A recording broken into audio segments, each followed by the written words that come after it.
വടക്കിലേക്ക് വീണ്ടും സ്വാഗതം. ഞാൻ വി കെ ചെറിയാൻ ഡൽഹിയിൽ നിന്നും, എൻ്റെ സീനിയർ സുഹൃത്ത് ശ്രീ മാധവൻകുട്ടി നാട്ടിൽ നിന്നും. ഞങ്ങൾ ഇന്ന് ചർച്ച ചെയ്യാൻ ഉദ്ദേശിക്കുന്നത് കൽക്കട്ടയിലെ ഒരു സംഭവമാണ്. കൽക്കട്ട കേരളത്തിൽ നിന്നും വളരെ ദൂരെയാണ്, ഡൽഹിയിൽ നിന്നും ദൂരെയാണ്. പക്ഷേ അവിടെ ഒരു ചീഫ് മിനിസ്റ്റർ ED റെയ്ഡ് നടക്കുമ്പോൾ ആ ED റെയ്ഡ് നടക്കുന്ന ഇൻസ്റ്റിറ്റ്യൂഷൻ, അതൊരു പൊളിറ്റിക്കൽ ഇൻസ്റ്റിറ്റ്യൂഷൻ അല്ല, പൊളിറ്റിക്കൽ മാനേജ്മെന്റ്, ഇലക്ഷൻ മാനേജ്മെന്റ് ഇൻസ്റ്റിറ്റ്യൂഷന്റെ ഓഫീസിൽ പോയി ലാപ്ടോപ്പും ഫയലുമായി തിരിച്ചു വരുന്നു. അതുപോലെ തന്നെ അദ്ദേഹത്തിന്റെ വീട്ടിലും പോയി ലാപ്ടോപ്പും ഫയലുമായി തിരിച്ചു വരുന്നു. പക്ഷേ സർക്കാർ ED ഹൈക്കോടതിയിൽ പോകുന്ന ഞങ്ങളുടെ ഇൻവെസ്റ്റിഗേഷനെ തടയിടാൻ ശ്രമിക്കുന്നു എന്ന് പറഞ്ഞത്.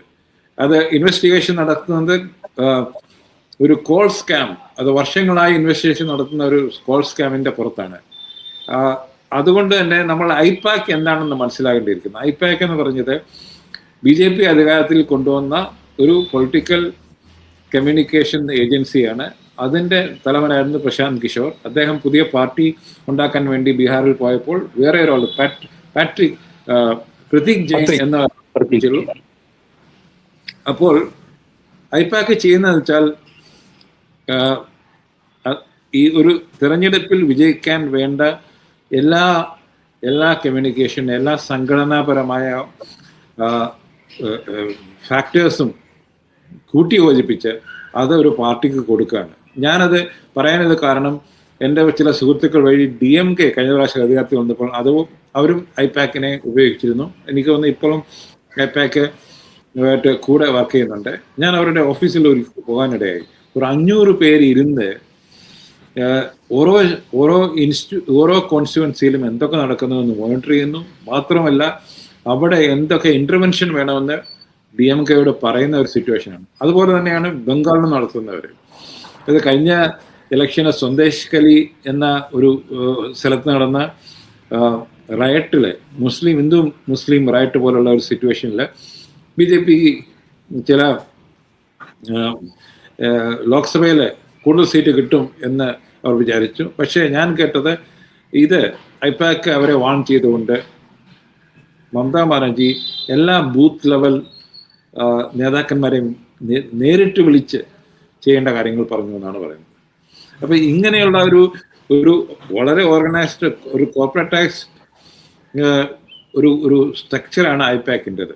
അതായത് പൊളിറ്റിക്കൽ പാർട്ടീസിന് ഇല്ലാത്ത ഒരു സംഗതിയും കൂടെയാണ്. അതായത് ഓരോ ദിവസവും സംഭവങ്ങൾ മോണിറ്റർ ചെയ്യുക, അതിൻ്റെ ഇമ്പാക്റ്റിനെ പറ്റി ചർച്ച ചെയ്യുക, അതിൻ്റെ ഇമ്പാക്റ്റ് മിനിമൈസ് ചെയ്യണമെങ്കിൽ മാക്സിമൈസ് ചെയ്യാൻ നിങ്ങൾ എന്ത് ചെയ്യണം, ഇതൊക്കെ ഓരോ ദിവസവും ദിവസേന എന്ന രീതിയിൽ പറഞ്ഞു കൊടുക്കുന്ന ഒരു വളരെ ഫാക്ച്വൽ ആയിട്ടുള്ള ഒരു സംവിധാനമാണ് ഐപാക്കിൻ്റെ. അപ്പം അതിൻ്റെ ഓഫീസിൽ റെയ്ഡ് നടത്തുക എന്ന് പറഞ്ഞാൽ, അതും ഇലക്ഷന് 3-4 മാസം മുമ്പ് എന്ന് പറഞ്ഞാൽ, അതായത് ED വഴി BJP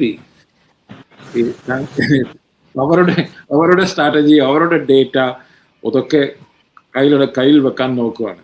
ഇത് എനിക്ക് പാരലായിട്ട് തോന്നിയത് കഴിഞ്ഞ ഇലക്ഷന് മുമ്പ് കോൺഗ്രസിന്റെ എല്ലാ അക്കൗണ്ടും പറയിപ്പിക്കുന്ന ഒരു സിറ്റുവേഷൻ ഉണ്ടായി 2024 ഇലക്ഷന് ഒരു 3-4 മാസം മുമ്പ് തന്നെ. അന്ന് കോൺഗ്രസ് ഭയങ്കരമായ ബഹളമുണ്ടാക്കി. അതും 3-4 വർഷം മുമ്പുള്ള ഇൻകം ടാക്സ് ഫയലിങ്ങിന്റെ പുറത്താണ് ഇതൊക്കെ ചെയ്യുന്നത്. ഇലക്ഷന് തൊട്ട് മുമ്പ് ആ ഇൻസ്റ്റിറ്റ്യൂഷൻസിനെ മറവിപ്പിക്കാൻ വേണ്ടി ഇവർ ചെയ്യുന്ന ചില പരിപാടികളാണെന്നാണ് നമുക്കൊക്കെ തോന്നിയത്. പക്ഷെ കോൺഗ്രസ് അതൊക്കെ ഓവർകം ചെയ്തു. മമതാ ബാനർജിയെ സംബന്ധിച്ചോളം ഇത് കുറച്ചുകൂടെ കടുപ്പത്തിലാണ്. കാര്യം എന്ന് വെച്ചാൽ അവർ ബംഗാൾ പോലെ അല്ലെങ്കിൽ അവരുടെ പാർട്ടി സ്ട്രക്ചർ അല്ല, ഐപാക്കിന്റെ സ്ട്രക്ചറാണ് അവരെ ഇലക്ഷൻ ജയിക്കാൻ വേണ്ടി ഉപയോഗിക്കുന്നത്. അപ്പൊ ആ ഡേറ്റയും ആ പ്ലാനുകളും BJPക്ക് പോവാന്ന് പറഞ്ഞാൽ ഒരു വ്യക്തി പറഞ്ഞാൽ അവർക്ക് ആത്മഹത്യാപരമാണ്. എനിക്ക് തോന്നുന്നത് അതുകൊണ്ട് തന്നെയാണ് അവർ നേരിട്ട് പോയി ആ ലാപ്ടോപ്പും വേറെ ആരെയും ഏൽപ്പിക്കാതെ അവർ നേരിട്ട് പോയി ലാപ്ടോപ്പും ഫയലുകളും എടുത്ത് BJPയുടെ ഒരു ാണ് എന്ന് വളരെ തുറന്നു പറയുന്ന ഒരു സിറ്റുവേഷനിലേക്ക് കൊണ്ടെത്തിച്ചത്. നമുക്ക് ശരിയാണ്. താങ്കൾ പറഞ്ഞത് അക്ഷരാർത്ഥത്തിൽ ശരിയാണ്. കാരണം ഐപാക് എന്ന് പറയുന്നത് കൽക്കട്ടയിലെ തൃണമൂൽ കോൺഗ്രസിന്റെ പാർട്ടി ഓഫീസിന് സമമാണ്. അത് സർക്കാരും പാർട്ടിയുമായി ബന്ധിപ്പിക്കുന്ന ഒരു പ്രൈവറ്റ് സ്വകാര്യ ഏജൻസിയാണ് പ്രതീക് ജെയിൻ നടത്തുന്നത്. എന്നാൽ അവർ തൃണമൂലും ഐപാക്കും തമ്മിൽ വ്യത്യാസം തിരിച്ചറിയാൻ പറ്റാത്ത വണ്ണം അത് ഒരുപോലെ കോർഡിനേറ്റഡ് ആയി വളരെ സർക്കാരിന്റെ കാര്യങ്ങളിൽ പോലും ഐപാക് ആണ് വേണ്ട നിർദ്ദേശങ്ങൾ കൊടുക്കുന്നത്. ഇത്തരം നയങ്ങൾ സ്വീകരിക്കണം, ഇന്ന നിയമങ്ങൾ നടപ്പാക്കണം, ഇന്ന വിധത്തിലുള്ള നിയമങ്ങൾ കൊണ്ടുവരണം തുടങ്ങിയ എല്ലാ കാര്യങ്ങളിലും അവരുടെ അത് വാസ്തവത്തിൽ തൃണമൂൽ കോൺഗ്രസിന്റെ രഹസ്യങ്ങളുടെ കലവറയാണ്. അത് തീർച്ചയാണ്. പക്ഷേ അത്തരത്തിലുള്ള നമുക്ക് EDയെ കുറിച്ച് അറിയാം. മോഡിയുടെ അധികാരത്തിൽ വന്നതിന് ശേഷം EDയുടെ വിശ്വാസ്യത വട്ടപൂജ്യമാണ്. അപ്പോൾ പഴയ ഏതോ ഒരു കോൾ കേസിനു വേണ്ടി ബംഗാൾ തിരഞ്ഞെടുപ്പിന്റെ തലേന്ന് പോയി ഇത്തരത്തിൽ പ്രകോപനപരമായ റെയ്ഡ് നടത്തുക എന്ന് പറയുമ്പോൾ കൃത്യമായ അതിന്റെ രാഷ്ട്രീയ ലക്ഷ്യം BJPയെ ബംഗാളിൽ വിജയിപ്പിച്ചെടുക്കുന്നതിന്റെ ഒരു നീക്കം തന്നെയാണ്.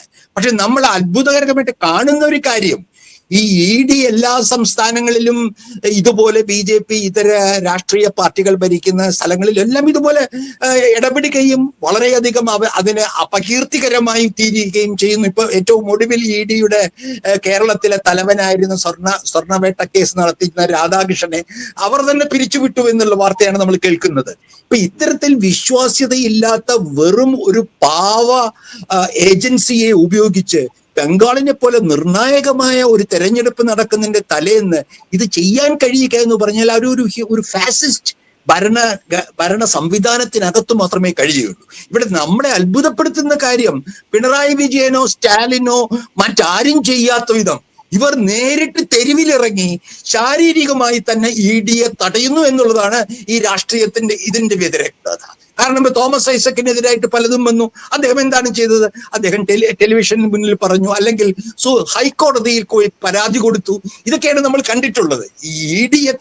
EDയെ നാം പല പ്രതിപക്ഷ കക്ഷികൾ ആരോപിക്കുമ്പോഴും മമത ചെയ്ത പോലെ ശാരീരികമായി തന്നെ അതിന്റെ ഇടപെടൽ തടയുക എന്നുള്ളത് ഇന്ത്യയുടെ രാഷ്ട്രീയ ചരിത്രത്തിൽ വളരെ അപൂർവമാണ്. അതിന് സമാന്തരമായി അവർ ഡൽഹിയിൽ അമിത്ഷായുടെ ഓഫീസിന്റെ മുന്നിലേക്ക് ഒരു കൂട്ടം തൃണമൂൽ MP-മാർ പോവുകയാണ്. ഹോം മിനിസ്ട്രിയുടെ, ഇന്ത്യയുടെ ഹോം മിനിസ്ട്രി, ഇന്ത്യൻ ഭരണകൂടത്തിന്റെ കാവൽ നിൽക്കുന്നതാണ്. സൗത്ത് ബ്ലോക്കിലല്ലേ ഇപ്പൊ ചെറിയാൻ ഹോം മിനിസ്റ്റർ? സൗത്ത് ബ്ലോക്കിലാണോ? സൗത്ത് ബ്ലോക്കിൽ പണ്ട് ഞാൻ കയറി ഇറങ്ങിയിട്ടുള്ള സ്ഥലമാണ്. അതുകൊണ്ട് പറയാം, അവിടേക്ക് ചെല്ലാൻ ഒരു സംഘട്ടനത്തിലേക്ക് നീങ്ങാൻ. അപ്പൊ ഇത് ഇന്ത്യൻ ജനാധിപത്യം എന്ന് പറയുന്ന ഇന്ന് അവശേഷിക്കുന്ന ജനാധിപത്യത്തിലെ വലിയ ഒരു രാഷ്ട്രീയ ചെറുത്തുനിൽപ്പ് ആയിട്ടാണ് ഞാൻ ഇത് കാണുന്നത്. ഇത് ശരിയാണോ സാങ്കേതികമായെന്ന് ചോദിച്ചാൽ ശരിയല്ല. ഭരണഘടനാനുസൃതമായിട്ടാണ് ഈ റെയ്ഡെങ്കിൽ അത് ഭരണഘടനാനുസൃതമായിട്ട് മമതയോട് നീങ്ങണമെന്ന് പറയാം. ഇത് ഭരണഘടനയ്ക്ക് വിരുദ്ധമായ രാഷ്ട്രീയ ഇടപെടലാണെങ്കിൽ അതിനെ ഭരണഘടനയ്ക്ക് അതീതമായിട്ടുള്ള രാഷ്ട്രീയ ശക്തി കൊണ്ട് ചെറുക്കുന്നതിൽ എന്താണ് അധാർമികമായിട്ടുള്ളത്? അപ്പൊ അതുകൊണ്ട് ഞാൻ ഇത് ശരിയോ തെറ്റോ എന്നുള്ളതല്ല. മമത ഇറങ്ങി, മമത അവിടുന്ന് ഫയലുകൾ എടുത്തു, അതെല്ലാം അവർ തിരിച്ച് നടന്നു നീങ്ങി വലിയൊരു പ്രക്ഷോഭത്തിലേക്ക് നയിക്കുന്നു. അപ്പൊ അവർ തിരഞ്ഞെടുപ്പ് തനിക്കെതിരായിട്ടുള്ള നീക്കത്തെ BJPക്കും അമിത്ഷായ്ക്കും എതിരായി മാറ്റുവാനുള്ള സമർത്ഥമായ കരുനീക്കമാണ് അവർ ചെയ്തിരിക്കുന്നത്. പക്ഷേ അതിലും വലിയൊരു കാര്യമുണ്ട്. കാരണം താങ്കൾ അറിയുമായിരിക്കും, SIRന്റെ കണക്കുകൾ. SIR നടന്നുകൊണ്ടിരിക്കുകയാണ് ബംഗാളിൽ. മുസ്ലിങ്ങളെ ഒഴിവാക്കിക്കൊണ്ടും BJPക്ക് വോട്ട് ചെയ്യാൻ കഴിയാത്തവരെ മുഴുവൻ അതിൽ നിന്ന് നീക്കിക്കൊണ്ടുള്ള വലിയ പ്രക്രിയ മമതയുടെ എതിർപ്പ് വകവയ്ക്കാതെ ബംഗാളിൽ നടന്നുകൊണ്ടിരിക്കുകയാണ് SIR.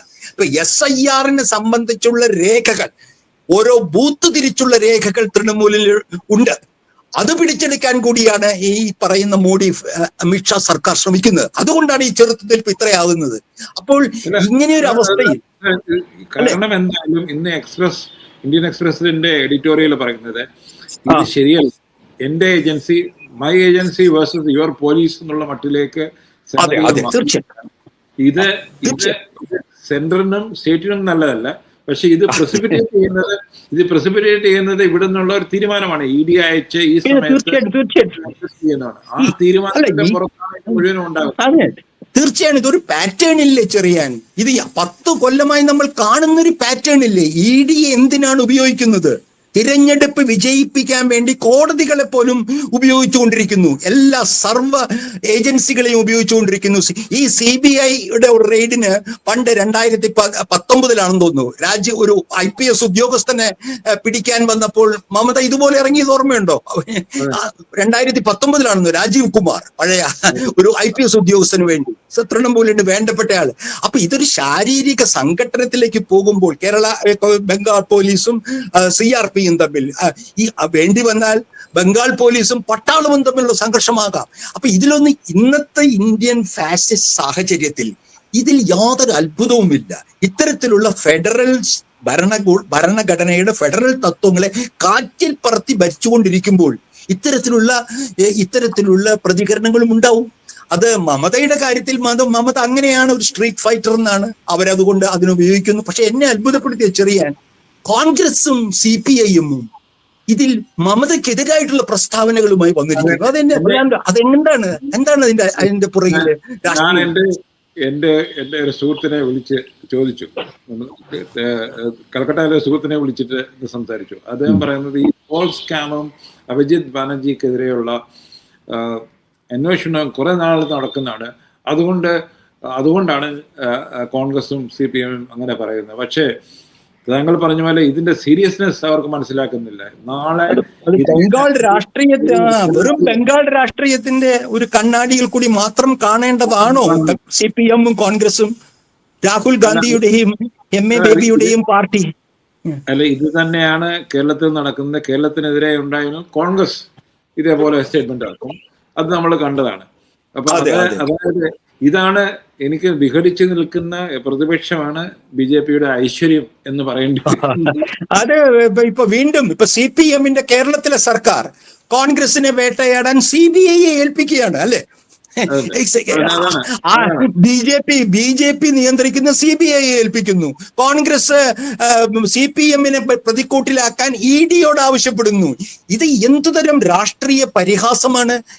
ഇന്ത്യയിലെ ജനങ്ങളെ അടിച്ചമർത്തപ്പെട്ട് അവരുടെ മൗലികാവകാശങ്ങൾ പോലും ഇല്ലാത്ത, എപ്പോൾ വേണമെങ്കിലും ആരെയും പിടിച്ചു കൊണ്ടുപോയി തടവിലിടാമെന്ന് പറയുന്ന ഒരു രാഷ്ട്രീയ സാഹചര്യത്തിൽ ഇവർ തന്നെ ഫാസിസ്റ്റ് എന്ന് വിളിക്കുന്ന, ഞാനല്ല, ഇവർ തന്നെ ഫാസിസ്റ്റ് എന്ന് രാഹുൽ ഗാന്ധിയും പിണറായിയും വിളിക്കുന്ന, അവർക്ക് സ്വന്തം കൊച്ചു തട്ടകങ്ങളിലുള്ള കൊതിക്കറിവ് തീർക്കാൻ ഇന്ത്യൻ രാഷ്ട്രീയം മറക്കേണ്ടി വരുന്നു. അതാണ് ബംഗാളിലും കേരളത്തിലും ഒക്കെ നമ്മൾ കണ്ടുകൊണ്ടിരിക്കുന്നത്.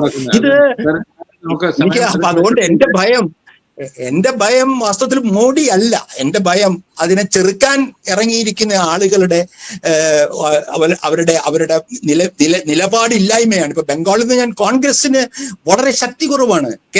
ബംഗാളിൽ അവർക്ക് ഇത് ഇങ്ങനെ ഒരു തൃണമൂൽ വിരുദ്ധ നിലപാടെടുക്കുന്നതുകൊണ്ട് അധികം വോട്ടുകൾ കിട്ടുമെന്നാണോ?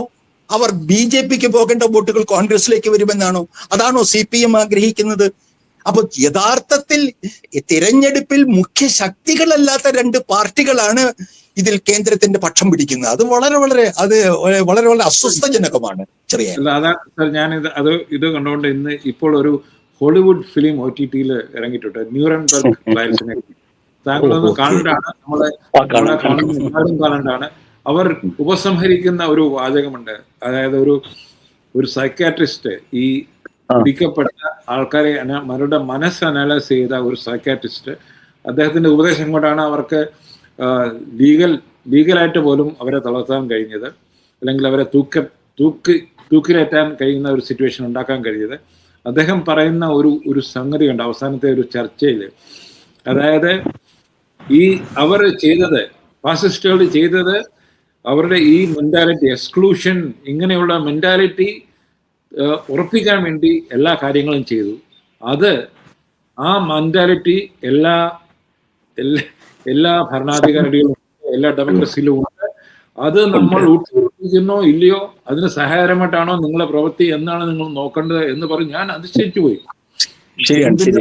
ഇരിക്കുമ്പോൾ നമ്മൾ ഇന്നത്തെ ഇന്ത്യൻ സാഹചര്യങ്ങളെ വളരെ പ്രസക്തമാണ്. ഇന്ത്യൻ സാഹചര്യത്തിൽ അതാണ് ഫാസിസത്തെ കുറിച്ച് സംസാരിക്കുന്നുണ്ട്. ഫാസിസത്തിനെതിരായി നിൽക്കുന്നവരെ അഭിസംബോധന ചെയ്യേണ്ട സമയമാണ് ഇന്ന് ഇന്ത്യയിൽ. അല്ലാതെ വീണ്ടും വീണ്ടും മോഡിയോടും സംഘപരിവാറിനോടും നന്നാവൂ, നിങ്ങൾ ഭരണഘടനാപരമായ നടപടി, അതല്ലല്ലോ, അപേക്ഷയുമായി പോകലല്ലോ.